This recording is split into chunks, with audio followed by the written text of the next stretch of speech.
ঊনবিংশ শতকের এই সময়টা থেকেই বাঙালি মুসলমানদের সামাজিকভাবে আত্মপ্রতিষ্ঠার উচ্চাভিলাষ রূপ পেতে থাকে।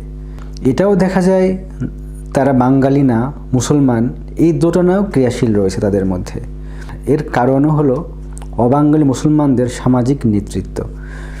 বাঙালি মুসলমানদের একটা উল্লেখযোগ্য অংশ ওই অবাঙালি মুসলমানদের ভাষা সংস্কৃতিকে জ্ঞান করত ইসলামী বলে, এবং এটা মনে করত যে এহেন আচরণ দ্বারা তারা অবাঙালি মুসলমানদের মতো শরীফ শ্রেণীভুক্ত হবে। ঊনবিংশ শতাব্দীর শেষ দিকে যে আদমশুমারি হয় তাতে বাংলাদেশে বসবাসরত মুসলমানদের দু শ্রেণীতে ভাগ করা হয়েছিল, আশরাফ ও আতরাফ। এটাও দেখা গেছে আতরাফ শ্রেণীভুক্ত মুসলমানেরা আশরাফ দাবি করে দরখাস্ত পর্যন্ত করেছেন। অহেতুক জাত্যাভিমানের ব্যাপারটা ছিল, বৈদিক সমাজের বর্ণ প্রথার প্রভাব। ব্রিটিশ আমল তো বটেই, পাকিস্তান আমলেও ক্যারেক্টার সার্টিফিকেট কিংবা টেস্টিমোনিয়াল লেখা হতো হি কামস আব এ রেসপেক্টফুল ফ্যামিলি, যার বাংলা ছিল সম্ভ্রান্ত পরিবারে জন্ম।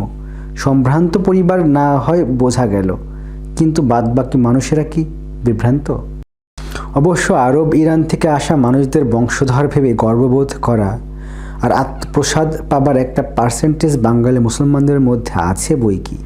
এখন এই কথা তাদের কে বলবে যে সেসব দেশে কেবল আমির ওমরা বাদশারা বসবাস করে না, তাদের সেবা করার লোকও ছিল, এবং তাদের সংখ্যাটাই তো বেশি। জুতা কালি করা, চুল কাটা থেকে শুরু করে মোট বাওয়া, মানে সমস্ত শারীরিক পরিশ্রমের কাজটা করতে হতো তাদেরকেই। আর এখন যেমন আমাদের দেশের শ্রমজীবীরাই অধিক সংখ্যায় ভাগ্য উন্নয়নের জন্য দুবার কাতায়, মানে বাইরের দেশ যেখানে যেমন সুবিধা যাচ্ছে, তাদের বেলাতেও তো এদেশে আসার সময় তাই হয়েছে। তাদের গায়ে তো আর কৌলিন্যের ছাপ ছিল না। বিদায় হজের বাণীতে মহানবী সাল্লাল্লাহু আলাইহি সাল্লাম এর কিছু কথার অনুবাদ আবুল হাশেম তার একটি কবিতায় বোধ করি এইভাবেই করেছেন: নহে আশরাফ আছে শুধু যার বংশের পরিচয়, সেই আশরাফ জীবন যাহার পুণ্য কর্মময়।